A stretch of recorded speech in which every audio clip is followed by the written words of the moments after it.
네, 반갑습니다. 저희가 비상계엄 이후에 올해 저희들이 특집으로 새로운 대한민국을 묻다 시리즈를 진행 중입니다. 스페셜 인터뷰를 1차적으로 쭉 하고 있는데 거기에서 이제 한국 정치 개혁에 대해서 강훈택 서울대 국가미래전략원장님을 모셨습니다. 반갑습니다. 감사합니다. 불러주셔서. 네. 원장님께서는 현재 탄핵 정국에서 개헌을 한국 정치 아젠다로 들고 나오셨습니다. 비상계엄 이후에 이 한국 정치의 이 후퇴라 할까 파괴라 할까 이게 왜 일어났느냐 거기에 대한 원인 분석과 진단에 정치권과 학계 모든 부분들이 지금 집중되고 있다고 보는데 거기서 개헌이 이것에 대한 분석이자 대안이다 이렇게 생각하시는 거죠? 네, 그렇습니다. 거기에 대해서 한 말씀 부탁드리겠습니다. 이번에 계엄 사태는 사실 많은 국민들을 놀라게 했고 사실 많은 국민들뿐만 아니라 전 세계적으로 충격을 줬다고 생각을 합니다. 왜냐하면 이제 우리가 그동안 이른바 민주화의 제3의 물결을 탔던 국가들 중에서 비교적 성공적으로 잘 민주주의를 진전시켜 왔고 공고화 시켰는데 이런 예기치 않은 민주주의의 후퇴의 모습을 보여줘서 굉장히 많은 충격을 줬다고 생각을 하는데요. 그 이유 중에 하나는 이제 그동안 우리가 만들어왔던 87년 체제가 이제 한계가 왔다는 게 이제 저희 진단입니다. 그러니까 87년에 만들었던 헌법 개정의 과정은 그 제도적으로도 그렇게 완전하지 않았지만 그 전환을 이끌었던 정치 지도자들이 나름대로 역량이 있는 사람들이었고 또 그런 리더들 사이에 합의도 있었고 또 서로를 존중해주는 그런 정치력이 발휘가 됐었는데 지금 이제 그런 게 다 깨졌습니다. 그러니까 예를 들면 이제 대통령만 하더라도 옛날에는 오랜 정치적 경륜을 갖춘 분들이 대통령을 맡았기 때문에 양보하거나 타협하거나 이런 것들이 가능했죠. 가장 대표적으로 볼 수 있는 게 88년에 4당 체제가 만들어진 걸 우리가 생각해 볼 수 있는데 88년 4당 체제는 우리 역사상 처음으로 경험하는 여소야대였지만 그때는 대통령이 야당 총재들을 초청해서 같이 이야기를 나누고 협의하고 양보할 거 양보하고 토론해서 합의를 이끌어냈는데 지금 이제 그런 정치력을 발휘할 수 있는 리더가 최근 들어서는 없어졌죠. 네. 윤석열 대통령뿐만 아니라 문재인도 마찬가지고 그 전에 박근혜 대통령 때도 마찬가지고. 지금 이제 그런 것도 굉장히 약해졌고 사실 이명박 대통령이나 노무현 대통령도 그분들에 비하면 조금 경륜은 많이 떨어지는 편이고. 또 하나 중요한 게 저는 이제 국회 쪽을 바라보고 있는데 국회 쪽도 문제가 있는 거죠. 왜냐하면 여소야대가 이번이 처음이 아닙니다. 그리고 심지어 과거에도 한 정당이 독자적인 과반 의석을 차지했던 그런 적도 있었던 거죠. 근데 그때는 이런 정치적인 극단적인 갈등으로 가지 않았습니다. 그거는 대통령도 정치력을 발휘해서 협상력을 보여줬지만 야당도 이거는 넘어서서는 안 된다라고 하는 지켜야 되는 선이 있었던 거죠. 그러니까 자제가 이루어져 정치적인 자제.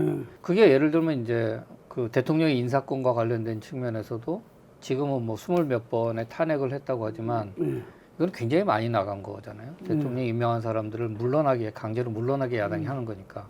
근데 과거에는 불만이 있으면 정치적인 해법을 썼죠.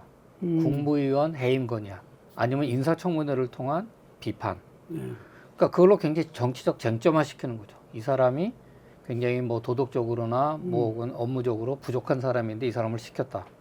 이 정부가 이거밖에 안 된다라고 하든지 조금 더 나가게 되면 사실은 법률적인 구속력은 없는 국무위원 해임 건의안으로 간 거죠. 그러나 야당이 원하는 메시지는 분명히 전달이 되는 거죠. 이 사람 문제가 있다. 근데 지금은 이제 그 단계를 넘어서 대통령의 인사권에 직접 개입하기 시작을 했습니다. 그러니까 파면을 시킨 거죠. 야당의 힘으로. 그러니까 이제 이게 선을 넘었다고 나는 생각을 하고 예산안 관련도 지금 이제 정부가 예산 편성권을 갖고 예산안을 제출할 수 있는 권한은 재헌국회 때부터 있었단 말이죠. 그 재헌국회 이후로 지금까지 정부가 예산을 편성한 거에 대해서 야당이 상징적인 수준에서의 삭감, 특히 이제 정치적으로 쟁점화할 만한 4대강이라든지 이런 대통령이 강조하는 그런 정책에 대해서 삭감하는 경우는 있지만 그거를 아예 영원을 만든다든지 전액을 삭감한다든지 하는 일은 거의 없었던 거죠. 그러니까 그거는 이제 바꿔 이야기하면 정부와 여당이 정책을 이끌고 나가는 정책의 주도권을 인정을 해주면서 상징적인 형태로 비판과 견제를 야당이 했던 거죠. 예산안에 대해서도. 그리고 정책과 관련해서도 정부가 내세우는 여러 가지 정책들을 뭐 국정감사든 아니면 의회 토론을 통해서든 뭐 대정부 질의든 이런 걸 통해 가지고 끊임없이 비판하고 문제를 제기를 하고 또 대안적인 정책도 내놓긴 했지만 야당 스스로가 먼저 정책을 내서 나는 이 정책을 끌고 나가겠다고 법률안을 그렇게 일방적으로 많이 통과시킨 적도 없었습니다. 그러니까 이거는 이제 전국 주도에 대한 싸움이에요. 그러니까 전국 주도를 하겠다는 힘이 두 개가 다 생긴 거죠. 대통령도 전국을 주도해야 된다고 당연히 생각하는데 이번에 야당도 뭐 우리도 국회가 있으니까 우리도 전국을 주도하겠다. 그러니까 이 두 개의 힘이 이제 부딪힌 결과가 이번이 이제 이렇게 이 결과까지 나오게 된 거라서 지금은 이게 대통령도 책임이 있고 대통령 책임이 좀 더 크겠죠. 훨씬 더 크다고 생각은 들지만 그러나 야당도 역시 그 이전까지 87년 체제를 유지해 오게 만들었던 그 관행이 무너진 거죠. 그러니까 둘 다 무너졌기 때문에 이제는 더 이상 이게 지속 가능하지 않은 거죠. 다음에 또다시 누군가 대통령이 되고 3년 뒤에 국회의원 선거에서 다시 여소야대가 되면 지금 우리가 2년 반 동안 봐왔던 것과 똑같은 일을 야당이 또 할 수 있는 거죠. 재현될 수 있다. 똑같이 반복될 수 있는 거죠. 그러면 이제 지금까지 우리가 그렇게 고통스럽게 봐왔고 너무나 정치적으로 피로감을 느끼고 있는 그 현상이 앞으로도 계속될 수밖에 없는 상황이라서 이건 안 바꾸면 안 되는 거죠. 지금은. 일단 제도로서 바꿔야 된다. 일단은 제도를 바꿔야 되는 거죠. 그럼 그 이야기를 하기 전에 금방 말씀하신 부분이 윤석열 대통령이 계속 주장하는 거잖아요. 비상계엄에 분명히 야당의 국회 입법 독재, 국회에 대한 인사, 그 탄핵 이런 부분들이 이 국민들한테 어떤 이 경고를 알리기 위해서 계엄을 했다. 이런 말을 계속 하고 있잖아요. 그런데 박근혜 탄핵 때하고는 달라진 점이 지금 헌재의 시간으로 갔을 때는 보통 헌재에 맡기고 또 정치권이나 이런 다르게 움직였는데 지금 그렇지 않아요. 완전히 이 뭐 혼란의 상황에 지금 빠져 있는데 이 부분들이 일정 정도 국회 책임도 있기 때문에 지금 국민들도 그게 반응하는 거네요. 아, 그건 뭐 그런 면도 있겠죠. 그걸 뭐 전혀 부정할 수는 없을 것 같은데. 그러나 어쨌든 이번 사태와 관련된 책임은 윤 대통령이 져야 될 것 같고요. 거기서 국회가 어떤 형태를 했다고 하더라도 그것을 이유로 계엄을 한 것 자체가 그거는 말이 안 되는 거고 그건 받아들일 수 없는 일이고 그리고 박근혜 때와 달라진 거는 박근혜 때는 지금처럼 정치적인 양극화가 심하지 않았어요. 정책 양극화는 문재인 정부 겪으면서 둘로 갈라지기 시작을 했고 그게 그 이후까지 이어져 왔기 때문에 그러니까 말하자면 박근혜 탄핵 이후에 사실은 그 다음이 중요한 그런 정치적인 사건을 격변을 겪고 난 이후에 정치 리더의 태도가 중요한데 그때 만약에 끌어안고 가는 형태 박근혜 대통령이 처벌받고 탄핵되고 했으니 이제부터는 통합의 형태로 가겠다고 했으면 상황은 정리가 됐었을 텐데 탄핵 이후에 힘을 가지고 적폐청산으로 갔단 말이에요. 그러니까 적폐청산은 결국 이제 상대방에 대한 공세로 간 거죠. 근데 그 공세라고 하는 게 적폐라는 이름이 담고 있는 거는 그들은 악인 거지. 정리돼야 될 악이고 그러면 거꾸로 그럼 우리는 뭐냐면 우리는 선이 되는 거지. 이게 상당히 포퓰리즘적인 용어가 돼버린 거죠. 그러니까 선악의 형태로 우리는 선한 존재이기 때문에 저런 악한 존재를 처벌해 줘야 된다. 그게 적폐청산이다. 이렇게 전달이 되니까 그럼 이제 그걸 공세를 당하는 쪽 사람들이 봤을 때는 분노하게 되는 거죠. 그래서 이제 두 개가 쪼개졌어요, 세상이. 그래서 그때부터 문재인 대통령은 취임식 때 모두의 대통령이 되겠다고 했지만 사실은 절반의 대통령이었죠, 마지막까지. 그리고 대통령은 통합의 상징이 아니라 분열의 정점에 있었던 대통령이고. 그러고 나니까 그 이후에 이제 차기 대통령 후보를 선출하는 과정에서도 이제는 뭐 어떤 사람이 나라를 이끌고 갈 역량이 얼마나 되느냐, 저 사람이 꿈꾸는 비전은 뭐냐, 이거는 아무도 관심이 없는 거예요. 우리 편을 위해서 누가 더 잘 싸울 것이냐만 사람들이 궁금해진 거죠. 그러다 보니까 양쪽에서 다 싸움 잘하는 사람을 뽑은 거예요. 그러니까 민주당은 민주당대로 뭐 이낙연, 이재명 놓고 누가 더 잘 싸울 거만 생각해 본 거고 여기도 누가 잘 싸울까 생각하고 있는데 갑자기 윤석열 검찰총장이 문재인 대통령한테 대드는 거 보고 아, 잘 싸우네. 이렇게 생각해서 갑자기 리더가 된 거죠. 그러니까 결국은 지난번에 대통령 선거 과정이 결국은 차기와 관련된 어떤 국가를 어떻게 이끌고 나갈 거냐에 대한 고민보다는 우리 편을 위해서 누가 더 잘 싸워줄 거냐를 보고 후보자를 선택을 했고 그 결과 이제 잘 싸우고 있었던 거죠. 문제는 이제 지난번 대통령 선거 때 명백하게 승패가 났으면 정리가 됐었을 텐데 그게 무승부로 끝났단 말이에요. 예.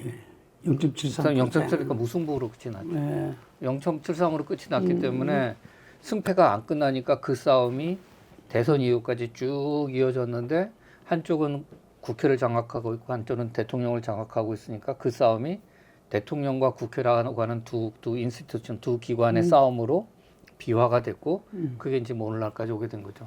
그러다 보니까 박근혜 때랑 달리 이제는 이제 윤석열의 탄핵이라든지 윤석열의 문제를 뭐 헌법의 가치적 측면이라든지 뭐 민주주의 원칙의 차원에서 바라보기보다 이재명이라고 하는 그 대척점을 거기를 기준으로 윤석열을 바라보는 사람들이 생긴 거지.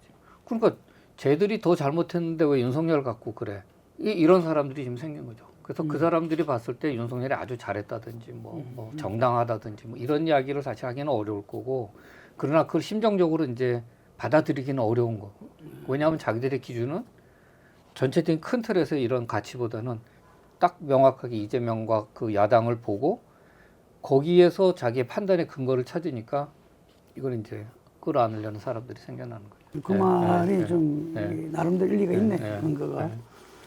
자, 지금 이제 하신 말씀 중에서 물어보면 하나가 정치적 양극화, 우리가 사회경제적 양극화가 이미 우리 사회에서 점점 고착화 되고 있고 이걸 해결하자면 안 되는데 그걸 해결해야 될 주체인 정치 세력이 정치적 양극화가 더 심화됐다는 거잖아요.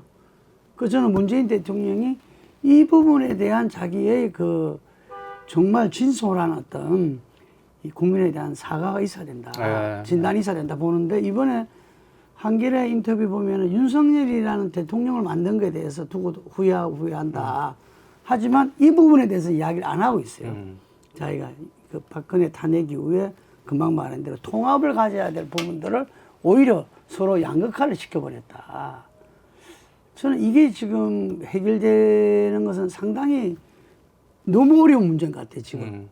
강화문 뭐 여의도로 상징되는 이 속에서 보면은 서로 간의 이 대화 소통이 안 되죠. 있을 수가 없어.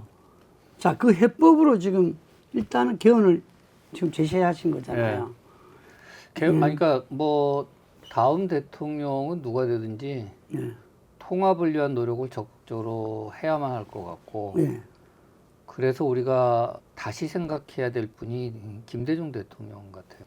저는 문재인 대통령이 자기 호주머니에다가 노무현 유서를 뭐 갖고 다녔다고 뭐 그런 이야기도 있고 그렇던데 그냥 결국 이제 복수하겠다는 거 아니에요? 보복하겠다는 거. 노무현을 죽인 거에 대한 복수를 하겠다. 뭐 그게 이제 깔려 있었던 것 같아요. 특히 이명박 대통령 같은 경우는 박근혜 탄핵하고도 상관도 없고 들어간 것도 대통령 되기 전에 있는 거 갖고 집어넣었단 말이에요. 그러니까 뭐 복수의 정치를 한 거죠.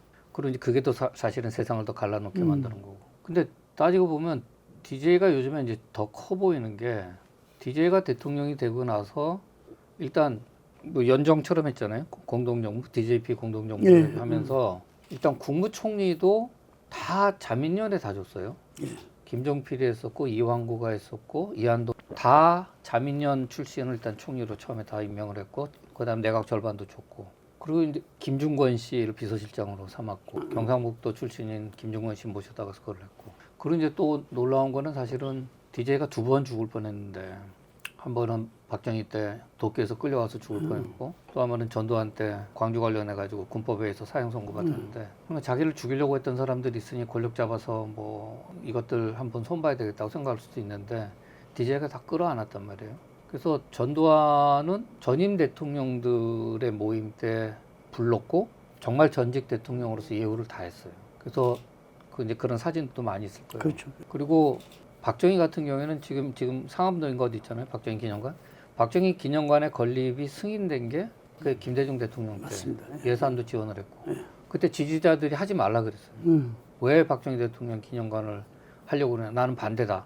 그거 다 반대 무릅쓰고 DJ가 이건 내가 풀어야 될 문제다. 받아들인 거지. 그러니까 사실은 우리가 민주화가 이렇게 안정적으로 넘어올 수 있었던 여러 가지는 나는 노태우 대통령도 징검다리 역할은 잘했다고 생각을 하고 그리고 김영삼 대통령이 군부와 관련된 그러니까 더 나아가야 될 길에 대한 장애가 될 것들을 다 정리를 잘했고 다 중요한 역할도 했는데 최종적인 안정감을 있게 끌고 나가게 만든 거는 김대중 대통령의 공이라고 생각을 하거든요. 그게 통합을 만들었기 때문에 그 이전에 있었던 여러 가지 갈등들이 다 넘어가고 정권 교체도 안정적으로 이제 받아들이게 된 사람들이. 근데 이제 문재인 대통령은 사실 거꾸로 간 거죠. 본인이 문재인을 죽이려고 했던 것도 아니잖아요, 사실. 자기가 피해자거나 희생자도 아니었는데 그런 보복의 정치를 하면서 이제 사회 전체가 갈라지고 지금 이제 이런 극심한 게 됐기 때문에 일단 제도적인 거는 이제 좀 이따 말씀드릴게도 일단 다음 대통령의 리더십은 1차적으로는 통합의 리더십으로 가야 된다. 양보하고 그다음에 권력을 나누고 끌어안으려고 하는 이런 포용의 리더십을 보이지 않으면 지금 우리 사회의 이런 극단적인 형태의 것들이 가라앉기 어렵다는 생각이 들고 그다음에 두 번째 이제 제도적으로 보면 지금 이제 여러 가지 것들이 많지만 대통령제하고 양당제가 지금 만났단 말이에요. 대통령은 권력을 독점하니 100%를 다 장악을 하고 그리고 나누지 않고 그러니까 윤석열이 0.73%도 이겼는데 나머지 그러니까 50.73이면 50.73으로 100을 가진 거고 49.2 얼마 남은 거는 0이 되는 거고 그러니까 승자가 독식을 하게 되니까 죽기 아니면 살기로 나는 저 권력을 잡기 위해서는 상대방을 무너뜨려야 내가 가져갈 수 있는 권력이 되는 거죠. 그리고 그런 대통령이 모든 권력을 갖고 있으니까 사람들도 우리가 이기려면 우리가 분열하면 안 되겠구나라고 생각을 하니까 한 정당만 밀어주는 거지. 그러니까 결국 이제 양당이 생겨나는 거고 그 굳건한 양당 체계 속에서 그 사람들은 이제 자기 지지층만 바라보고 정치를 하는 거고 그러니까 권력의 이 독점과 양당제는 제가 볼 때는 굉장히 긴밀한 관계가 있는 거예요. 그래서 대통령의 권력을 약화시키면 그럼 굳이 사람들이 죽어라고 내가 별로 지금 보수 그 안에도 얼마나 다양한 색깔이 있어요. 진보도 마찬가지고 그 안에 다양한 색깔들이 있는데 그런 다양한 색깔들의 입장과 무관하게 지금 일단 모이자. 왜냐하면 상대방이 싫으니까. 그래서 다당적인 형태로 끌고 나가려면 선거제도 바꾸는 게 가장 효과적이긴 하지만 그 이전에라도 일단 대통령이 장악하고 있는 이 집중된 권력을 약화시키지 않으면 이게 우리가 양극화 문제를 해결하기는 굉장히 힘들어요. 모든 사람이 지금 그런 생각할 텐데 우리가 다음에 똘똘 뭉쳐서 꽉 잡아가지고 저것들을 혼내주자. 그러면 이게 계속 이 악순환이 계속 반복될 수밖에 없는 거예요. 그 대통령 힘을 빼서 대통령 힘을 총리랑도 나누고 그다음에 지방정부하고도 나누고 계속 권력을 실질적으로 하는 권력이 총리와 내각에 일단 있게 되면 굳이 목숨 걸고 대통령 선거에 사람들이 목을 매려고 하지도 않을 거고 그러다 보면 좀 더 다양한 형태의 코얼리션이라든지 이런 것들이 가능해지겠죠. 대통령 힘을 빼야 된다. 흔히 말해서 분권형으로 가야 된다. 그렇죠. 이런 건데 이게 구체적으로 이제 금방 몇 가지 말씀을 해주셨는데 구체적으로 어떤 게 있을까요? 아까 제가 야당 입장 이야기를 했었지만 지금 이제 여소야대가 되면 더 이상 대통령제가 작동할 수 없는 상황이 됐어요. 지금은. 왜냐하면 아까 얘기했던 것처럼 지금 이제 민주당이 야대를 장악하고 있지만 만약 민주당 정부가 들어서고 국민의힘이 국회의원의 다수당이 돼도 똑같은 일이 일어날 거란 말이죠. 탄핵시킬 거고 예산안 제로시킬 거고 법률안 막 낼 거고 이럴 거란 말이에요. 그러면 이제 이게 지금 작동이 안 되는 상황이라서 어차피 지금 이 시스템이 제대로 작동하기 굉장히 힘들어져요. 그렇다고 여대 야소가 되면 지금까지 이게 강력한 힘을 보였던 의회에다가 제왕적이라고 하는 대통령의 힘이 또 만나게 되는 거니까 그건 너무 힘이 또 세져 버리고 둘 다 나는 바람직하지 않기 때문에 지금 봐서는 대통령의 힘은 그러니까 결국 국회가 실질적으로 일할 수 있는 그런 내각을 선출할 수 있는 권한을 부여하는 게 나는 맞다고 봐요. 그러니까 대통령이 총리를 지명하고 총리는 국회에서 선출을 하고 그 선출된 총리가 자기가 내각을 꾸려서 끌고 가는 거죠. 그럼 이제 지금 같은 상황이면 의미가 없죠. 왜냐하면 지금은 어차피 민주당이 다 차지를 하고 있으니까. 대통령이 총리를 지명하고 국회가 선출한다는 게 무슨 이야기죠? 2공화국 때 그 방식을 썼는데 예. 나는 이 사람을 총리로 한 명을요? 한 명을 찍는 거죠. 예. 그것만 해도 굉장히 정치적으로 큰 권한을 대통령이 행사를 하는 거죠. 예. 그럼 이제 국회가 동의를 하면 되는데 지금 같은 구성에서는 의미가 없죠. 왜냐하면 뭐 야당이 너무나 많은 의석을 갖고 있으니까. 근데 아까 얘기했지만 이게 헌법 개정이라는 게 당장 내일만을 위해서 우리가 제도를 바꾸는 건 아니기 때문에 이게 만약에 국회의 구성이 세 개의 정당이 30, 40으로 나뉘게 되면 그러면 대통령이 세 정당 중 누구라도 지명할 수 있는 거지. 그러면 이제 대통령이 협상할 수 있는 정치적 영향력은 상당히 큰 거죠. 그러니까 정부 구성과 관련된 대통령의 선택이 뭐 예를 들면 30%짜리에 줄 수도 있는 거죠. 그럼 이 30%짜리 정당이 코얼리션만 그러니까 연립만 잘 만들어내면 30, 30이 끌고 나갈 수도 있고 30과 40이 만나서 갈 수도 있는 거지. 그럼 이제 대통령이 어떤 선택을 하느냐가 영향이 있을 거고 그게 국회 내에서 뭐 이런 협상을 통해 가지고 뭔가 만들어내게 되면 결국 기본은 연합 정치가 되는 거니까. 그럼 대통령이 소속 정당을 떠난다는 겁니까? 떠날 수 있는 거죠. 떠나야 되겠죠. 그 떠나는 게 갖는 의미가 또 뭐냐면 사실 우리가 분단 국가고 지금 뭐 어쨌든 기술적으로 지금 전쟁 상태가 계속되고 있는 건데 북한의 위협도 있고. 근데 이렇게 혼란한 상황인데 국로 이렇게 막 밑에서 분열을 하더라도 누군가는 이게 통합으로 잡아줘야 되는 사람이 있어요. 나라의 어른이. 네. 예를 들면 뭐 일본 같으면 천황이 있거나 뭐 영국 같으면 국왕이 있어서 그러니까 밑에 있는 뭐 보수당과 노동당 사이에서 막 치열한 싸움이 있고 갈등이 생기고 여기서 양극화가 있다고 하더라도 그 위에 있는 국왕과 관련해서는 문제가 없어야 되는 거죠. 그래서 영국의 야당을 공식적인 야당, 지금 이제 보수당이겠죠. 영국의 야당을 공식적으로 뭐라고 부르냐면 His Majesty's Loyal Opposition. 그러니까 국왕 폐하에 충성스러운 야당. 그러니까 정확하게 하면 충성스러운 반대당이지. 그러니까 반대하는 세력인데 이 사람들은 반대하는 세력인데 굉장히 흥미롭게도 굉장히 상충되는 용어인 충성스럽다가 들어간 거예요. 그러니까 이건 어디 충성스러우냐면 이 체제 자체에 대해서는 충성스러운 거고 그러나 정책의 방향이라든지 국정 운영 방식에 대해서는 반대하는 세력인 거죠. 그러니까 싸움이 이게 전체적인 체제 레벨이고 이게 정책 레벨이면 싸움이 여기서 일어나게 되는 거지 이게 이 위에까지 영향을 주지는 않아요. 근데 우리는 대통령이 여기 있기 때문에 우리는 싸움이 생기면 그러니까 뭐 대통령부터 맨 밑에까지 그냥 이렇게 다 쪼개지는 거지. 그러니까 굉장히 위험한 거예요, 체제도.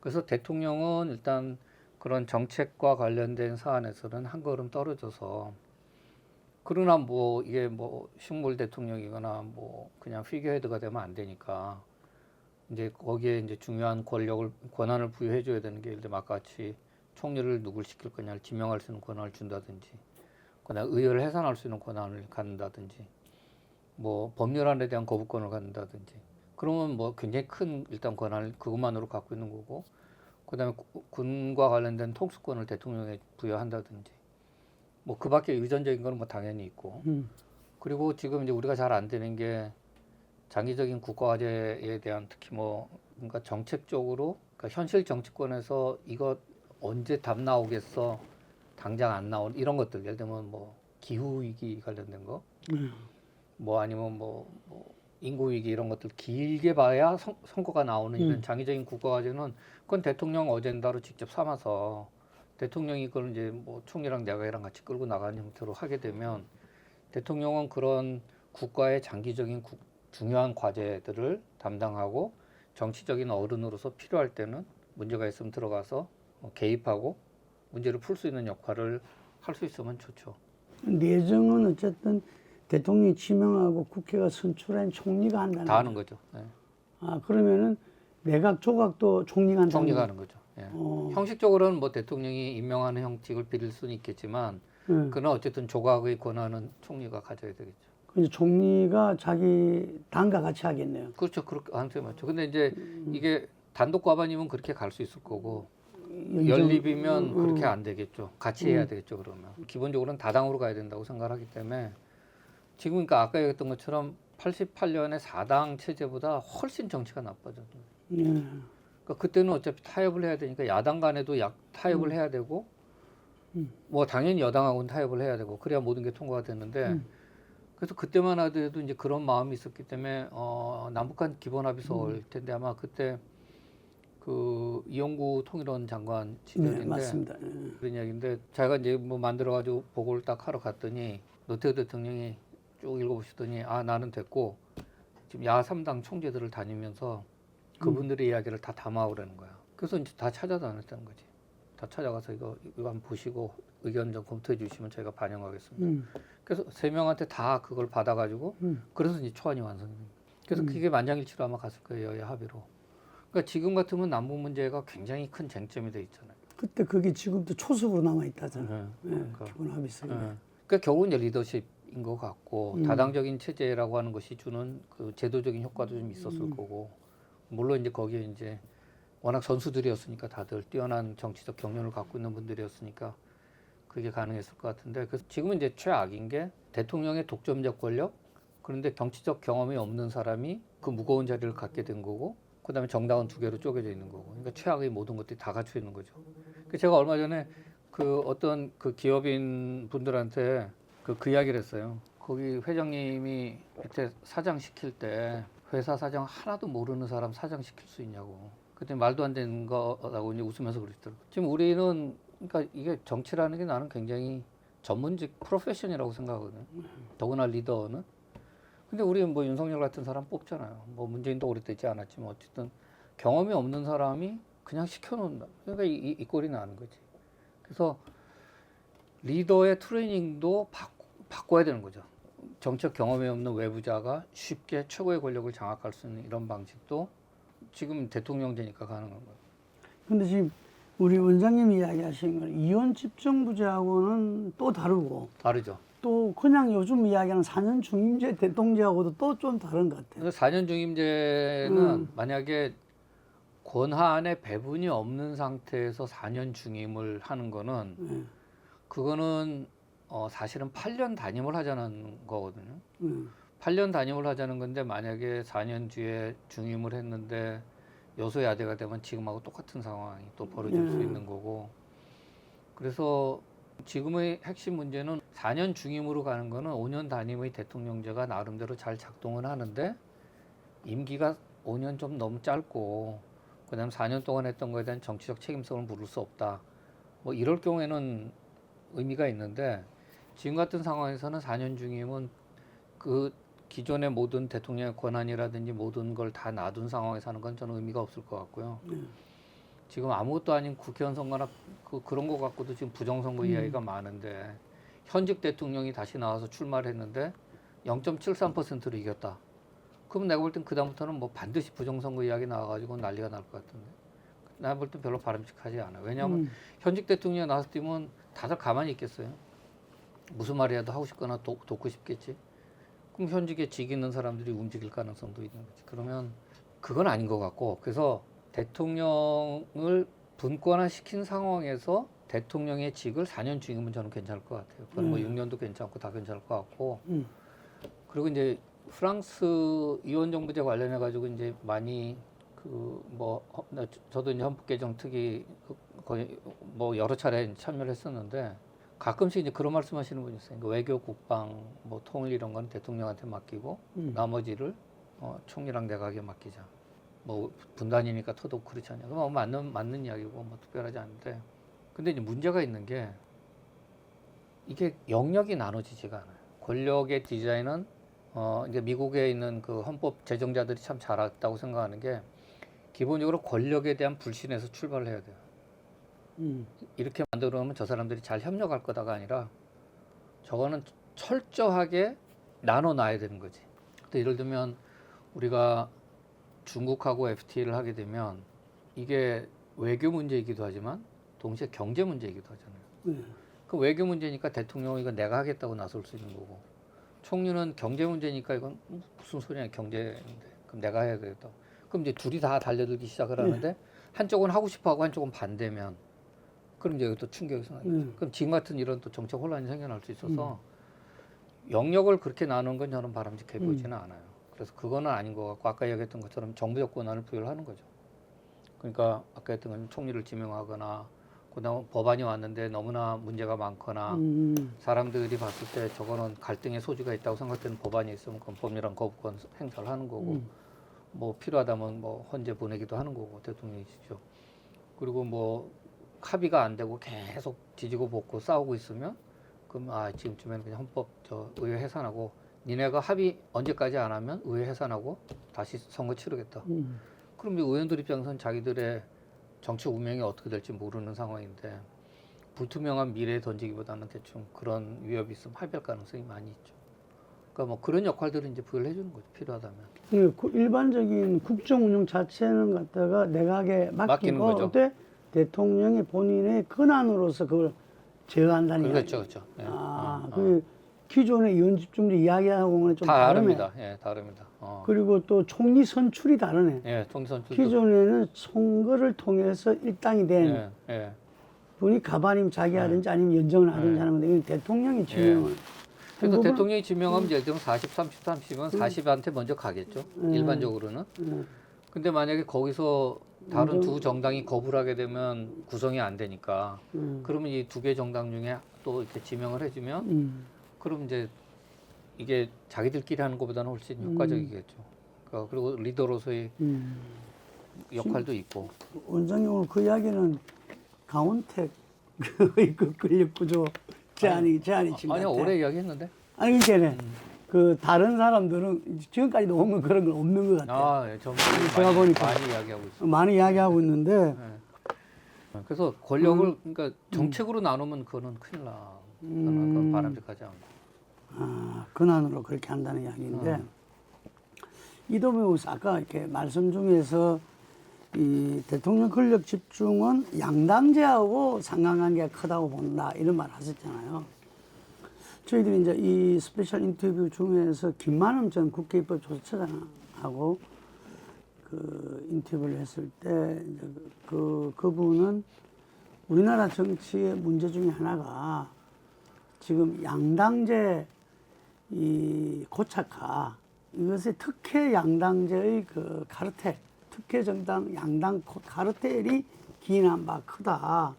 그래서 이 부분들이 변화 없으면 안 된다는 거고 그래서 이전에 노무현이나 노회찬 이런 분들도 개헌보다도 선거구제 개편이 더 중요하다 이런 이야기를 했어요. 그래서 아마 그게 관계를 쭉 하고 여러 자문과 또 발표도 했을 건데 지난번에 준연동형 비례제라는 게 아무런 변화 계획을 못 이뤄냈잖아요. 저는 그 핵심에 이 연동형 비례제를 하더라도 국회의원 정수를 이렇게 제한해 놓고서는 소선구제 의석은 전부 다 하나도 안 내놓으려고 그러니까 그게 연동형 비례제가 될 수가 없었잖아요. 그 부분 어떻게 보십니까? 그러니까 지금 제가 일단 그 답하기 전에 개헌 이야기를 먼저 꺼내는 거는 선거제도 바꾸는 것보다 개헌이 좀 쉬울 것 같아서 일단 이야기. 쉬웠어요. 오히려. 이게 더 어렵다 이거죠. 이게 더 어려운 거예요. 왜냐하면 자기들 이해관계가 걸려 있기 때문에 현실적으로 이 권력구조 바꾸는 거는 다 대통령이 될 수 있다고 생각하지 않잖아요. 그러니까 이건 나라의 문제고 지금 어차피 국민들 공감대도 크고 자기들 봤을 때 이건 아니라고 생각되니까 그건 오히려 정치권이 받아들일 가능성이 있는데 선거제도는 이건 내 이야기란 말이에요. 그래서 일단 바꾸고 나면 분위기가 많이 달라질 거고 그럼 이제 선거제도 이야기도 좀 그때쯤 하려고 그래요. 하려고 하는데 그 지난번에 김진표 의장이 계셨을 때 그때도 이제 국회 헌법 개정 뭐 자문회의 같은 게 있었는데 그때는 제가 권력 구조를 이제 그다음 쭉 권력 구조에만 있었는데 그때 거기 안 가고 정치 개혁 쪽으로 가서 선거제도 쪽을 했어요. 그래서 우리가 논의한 끝에 이제 우리가 한 거는 국회의원 수를 좀 늘리자. 국회의원 수를 한 50명 정도 늘리고 이종호 의원이 위원장이셨는데 이종호 의원은 난 뭐 다 동의하는데 국회에서는 항상 10% 이상 어려울 걸 뭐 그러시더라고. 그러니까 맥시멈 30명이라는 거죠. 그러니까 그거는 뭐 국회의원들이 알아서 할 일이고 어쨌든 우리는 그래도 상징적으로 50명 합시다. 그래서 그리고 이제 옛날 방식으로 돌아가자 차라리. 준연동형 하니까 자꾸 위성정당 만들고 오히려 더 나쁘니까 옛날처럼 병립형으로 가서 지금 있는 지역구 의원들은 손대지 말 그대로 놔두고 지금의 뭐 거기다 한 50명 정도 합치면 한 100명쯤 되니까 100명이면 이제 그러면 뭐 정당 들어올 수 있죠. 그리고 비례대표에 좀 더 자유롭게 던질 거고. 그래서 그렇게 이제 하자고 이제 제안을 했는데 나름 현실적인 대안을 내는 많이 거네. 고민을 해가지고 제안을 했는데 예. 제일 먼저 깨진 게 그거부터 깨졌어요. 예. 그러니까 보도에 나가고 나서 제일 먼저 국회 차원에서 덮은 게 그거부터 덮었어요. 국회의원수. 국회의원 수 늘어나는 거. 그래서 그러니까 워낙 못하고 불만이 많은데 저놈들을 지금 줄여도 시원찮은 반에 늘리느냐 뭐 이렇게 되니까 그냥 설득력이 약해서 안 됐는데 저는 지금도 그게 베스트라고 생각을 해요. 그 방법이 가장 좋은 방법이라고 지금도 생각을 하는데 지금은 이제 뭐 사실 무슨 방법이라도 동원을 해서 바꿔야 된다고 생각하는데 그래서 이제 뭐 지금 나오는 게 도농복합형 뭐 이런 얘기 나오잖아요. 근데 도농복합형이 뭐냐면 이제 시골은 인구가 없기 때문에 거기는 두세 개의 지역구를 합치면 너무 넓어지는 거죠. 지역구 넓이가. 그러니까 이제 그렇게는 안 되니까 거기는 지금 방식대로 한 지역에 한 분을 뽑는 걸로 하고 광역은 좀 모여 사니까 뭐 송파만 해도 뭐 가불경쟁 있고 그러니까 그런 애들 다 묶어가지고 하나로 이렇게 하고 뭐 4명을 뽑지만 유권자 한 표를 던지는 형태로 가자. 그러면 뭐 그게 지금 정치권에서는 가장 익숙한 방식 같아요. 이야기도 많이 나오고. 예. 근데 이제 저도 뭐 이제는 그거라도 해야 되지 않을까라는 생각을 하긴 하는데 이게 이제 제도적인 문제가 좀 있어요. 이게 뭐냐면 예를 들면 뭐 대구든 광주든 똑같은데 거의 이제 5인 선거구로 만약에 한다면 그럼 이제 5명을 뽑는 거죠. 각 유권자들은 1명을 찍고. 근데 5명이면 광주 같으면 민주당이 5명 복수 공천할 거고 대구면 국힘이 5명 다 공천하겠죠. 그렇죠. 그럼 복수 공천을 하니까 유권자들 입장에 보면 헷갈리는 거야. 옛날에는 우리 편이 딱 1명이 있었기 때문에 정당 레이블이 우리 편을 찾는 방법이었기 때문에 선거운동 비용이 상대적으로 떨어지는 거죠. 정당 공천만 받으면. 근데 이제 5명이 다 같은 정당이라고 나오는 거지. 그럼 이제 저놈 중에 어떤 놈을 뽑아야 될까는 이제 헷갈리기 시작을 하는데 예를 들면 나머지 5명이 있다. 예를 들면 대구에 무소속으로 나온 5명이 있는데 이 사람들이 선거운동이 내가 당선되면 국힘 바로 나는 입당할 거다. 뭐 그러면서 이제 막 다니는 거지. 그럼 이 사람들이 봤을 때는 10명이 다 똑같은 거예요. 정당과 관련해서 본다면. 그럼 이제 그 다음에 싸움은 무슨 싸움이 되냐면 선거운동은 개인 싸움이 되는 거지. 나를 알려야 되는 싸움이 되는 거지. 당이 아니라. 그러면 나를 알려야 되는 싸움이니까 물론 유명한 사람이면 훨씬 유리할 것 같고 널리 알려지면 그러면 편할 거고. 근데 어쨌든 사조직에 의존한 선거운동을 해야 되는 거예요. 그러니까 정당이라는 게 의미가 없고 나의 개인적인 조직이 있어야 되는데 일단 비용이 좀 더 들어가겠죠 아무래도. 거기에 지역구는 5배 커진 거잖아요. 그래서 5인 선거구가 됐으니까. 그러니까 선거구는 굉장히 넓어지고 선거 비용과 관련한 유인은 훨씬 더 커지는 거죠. 그럼 이게 이제 돈 선거로 갈 가능성이 많은 거지. 그럼 이제 돈 선거로 해서 일본 같은 경우는 이제 이럴 때 파벌 보수가 나타나요. 파벌 보수가 나타나서 너 힘들지? 내가 정치 자금하고 그다음에 이 캠페인 기법이나 이런 걸 다 가르쳐 줄게. 특히 정치 신인들한테. 그렇게 접근해가지고 도와주고 그 대신 당선되면 너는 우리 파벌로 들어와서 우리에게 충성을 다해라.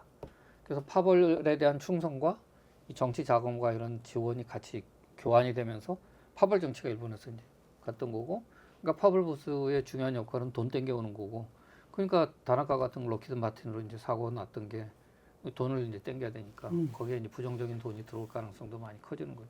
그래서 이제 일본에서 이건 안 되겠다 해가지고 이제 정치 개혁을 해서 그 중선거구를 없애버렸단 말이에요. 중대선거구를.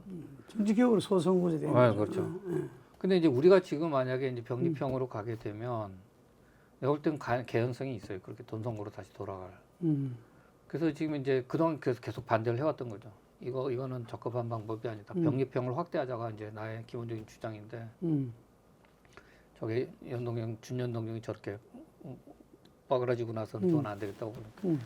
그래서 지금도 나는 병립형 의석수 뭐 다만 30명이라도 확대해가지고 하는 게 제일 베스트인데 그러니까 국회의원들이 그거 하려고 그러면 이제 막 언론에서 막 나오니까 언론도 책임이 있어요. 이렇게 개인적으로 만나 아무 소리 안 하고 이거 나오게 되면 또 막 조주. 그래서 그게 안 되면 절로 가게 되면 뭐 일단 양당을 깨는 거는 굉장히 중요해 보이긴 하는데 저렇게 중선거구제 도입하고 난 다음에 저게 이제 돈 선거로 인한 후유증이라든지 저 문제가 또 불거질 가능성이 많아서 뭐 불보듯 뻔해요. 그래서 저렇게 되면 저 어떻게 해야 되나 하는 고민은 좀 있습니다. 근데 만약에 돈 선거가 중요하니 아니면 돈 선거의 가능성이라도 두고 양당을 깰래라고 하면 지금은 양당 깨는 게 더 중요해 보이긴 해요. 그럼 양당 깰 때 현재 현실적인 대안은 돈은 복합형에다가 병립식 비례대표. 뭐 사실은 병립만 늘어날 수 있으면 예, 현재 소선거구제라도 가도 괜찮다고 나는 생각을 해요. 비례대표만 좀 늘어나더라도 늘어나면, 이 어쨌든 이 정당들이 네. 다당제가 이루어질 수 있으니까 예. 그것도 이제 막았다는 것은 언론이 공격됐지만 기존 정당 이해관계도 일치했네요. 그러니까 걔들이 이제 우리한테 이야기가 굉장히 좋은 거야. 아, 네. 우리가 하려 그랬는데 워낙 여론이 나빠서 우리 못 하겠다고. 그 약속하거나 이거 추진하겠던 분이 정개특위 간사나 뭐 이런 사람들 만나고 이제 내가 이야기 잘 해놨는데 신문 몇 번 나고 방송 몇 번 나니까 의원들 태도가 달라져서 나도 어떡할 수 없다고. 김만원 박사는 이런 말을 하더라고요. 상당히 구체적 부분인데 지금 기호 이 투표제 기호를 부여하는 것만 1, 2번만 없애도 상당한 변화가 있을 거라고 이렇게 하더라고. 많은 명이 워낙 오래 한 입법 조수처장하면서도 그걸 많이 했기 때문에 뭐 잘 모르겠는데 근데 저는 이제 잘 모르겠어요. 그 부분은 내가 답하기는 뭐한데 근데 약간 좀 주저하는 게 비례 투표 40몇 번, 50몇 번까지 있는데도 다 알아서 찍잖아. 그러니까 사실 놀랐어요. 이 긴 투표 용지에서 나도 들어가가지고 어디를 찍어야 되는 거야 찾기가 바쁜데 결과적으로 봤더니 별로 틀린 사람이 없더라고. 그러니까 기호 바꾸는 게 그게 효과가 있을까는 잘 모르겠네요.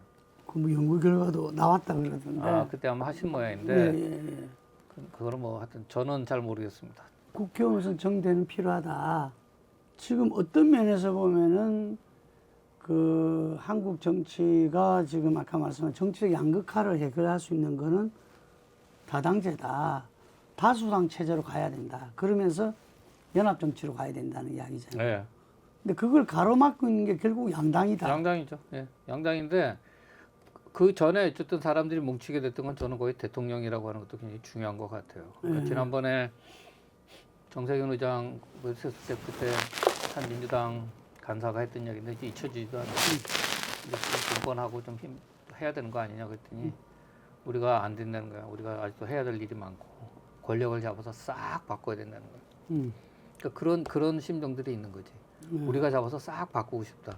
그게 이제 결국은 당하는 쪽에서 보면 이제 또 그런 울분을 갖고 있다가 다음에 우리가 잡아서 싹 바꾸고 싶다 이렇게 되는 거 아니에요? 그럼 우리가 잡아서 싹 바꾸겠다는 게 결국은 이제 승자 독식의 정치를 하겠다는 거고 그거를 위해서는 권력을 잡아야 되니까 권력을 잡으려면 뭉쳐야 되고 뭉치려니까 각각 자기를 대표하는 정당 하나씩에만 줄 설 수밖에 없는 거지. 그래서 나는 국민의힘에 지금 하고 있는 모습들이 너무나 마음에 안 드는 사람들이 굉장히 많다고 하더라도 그 사람들이 나중에 투표하라 그러면 대선 때 투표하는 방법은 싫어도 찍어야 되는 거지. 그러니까 마찬가지로 뭐 이재명이나 민주당이 지금 하는 거에 대해서 만족스럽지 않은 사람이라고 하더라도 저 국민의힘은 안 되지라고 생각하면 가서 찍어야 되는 거죠. 그러니까 사실은 우리가 보수나 진보라고 이렇게 양분하고 있는 이 큰 틀 속에 굉장히 다양한 내용들이 그 안에 담겨져 있는 거죠. 이게 하나가 아니에요. 보수도 하나가 아니고 진보도 하나지. 근데 그게 다 지금 드러나고 있지 못한 거지. 이게 왜냐하면 대통령 선거가 제일 큰 거. 그래서 선거제도를 바꾸는 것도 의미가 있지만 또 한편으로는 내가 볼 땐 이 대통령이 갖고 있는 이런 집중된 권력을 해소하지 않으면 안 될 것 같고 그래서 이제 아까 했던 그 개헌 관련해서 또 하나 중요한 거는 대통령 인사권 제약이에요. 예. 그러면 이제 총리와 내각이 그걸 하게 되면 그러면 이제 장관들이 스스로 할 거 아니에요. 지금 요즘에 우연히 어디서 들었는데 하여튼 요즘에 장관들이 일하기가 좋은 거예요. 대통령실이 작동을 안 해서. 그러니까 소신껏 일할 수 있는 거지. 지금 뭐 별로 그러니까 어쨌든 위기 상황이니까 그냥 기본만 하고 넘어가긴 하겠지만 어쨌든 장관은 스스로 판단해가지고 뭘 해볼 정책을 끌고 나갈 수 있는 거지. 근데 그 전에는 뭘 하려 그러면 일단 대통령 용산에 전화 먼저 걸어봐야 되는 거지. 이거 어떻게 생각하냐고. 자기 파견 간 사람이 있으니까. 그러면 그 대통령실 분위기 들어보고 장관이 그 다음에 이제 움직여야 되는 상황이니까 우리나라의 국무위원이 국무와 관련된 소신껏 일을 할 수가 없는 시스템이었는데 지금은 이제 만약에 그런 총리와 내각이 하게 된다면 그분들이 독자적으로 그런 역할을 할 수 있으니까 그것만 해도 일단 굉장히 중요한 것들이 많이 될 수 있는 거죠. 원장님 이야기하신 그 체제에서는 꼭 국회의원이 아니더라도 잠깐 상관없습니다. 얼마든지 예, 상관없습니다. 예. 기존은 국회의원 중에 선출하는 거잖아요, 자기들이. 근데 내각제 국가 중에서도 꼭 그 국회의원이어야 된다는 그거를 하지 않는 경우가 많아요. 아, 많습니다. 네, 네. 그래서 그거는 뭐 정하기 나름일 것 같고, 그다음에 이제 뭐 너무 잦은 국회 예산을 막기 위해서는 이제 뭐 독일처럼 건설적 불신임가제 같은 거는 뭐 도입을 할 필요는. 표는 일단 국회에서 개헌이 합의가 하는 게 일단 더 중요할 것 같고요. 왜냐하면 그 내용이 또 이제 전달되고 또 토론이 돼야 될 필요가 있으니까 그거는 만약에 그거는 이제 거기 일정하고 달려 있겠죠. 만약에 3년 뒤에 정리하자. 그럼 이제 3년 뒤에 이제 그때 맞춰서 제일 좋기는 3년 뒤에 국회의원 선거하면서 나누면 제일 좋긴 할 것 같아요. 근데 그럼 이제 이번에 당선된 대통령이 임기를 줄여야 되니까 그거는 이제 굉장히 큰 과단성 있는 정말 결단이 필요한 상황이라 그거 좀 봐야 되겠지만 그게 제일 좋을 것 같아요. 제일 좋고 정 안 된다면 나는 5년 무조건 다 하고 싶다. 그건 양보를 못 하겠다. 그러면 이제 5년 임기 끝나는 날, 뭐, 그 전, 아니면 뭐, 그 한 달 전이라도, 뭐, 그때, 뭐, 같이 하는 거죠. 근데, 5년이면 그 전에 국민투표는 할 수 있죠.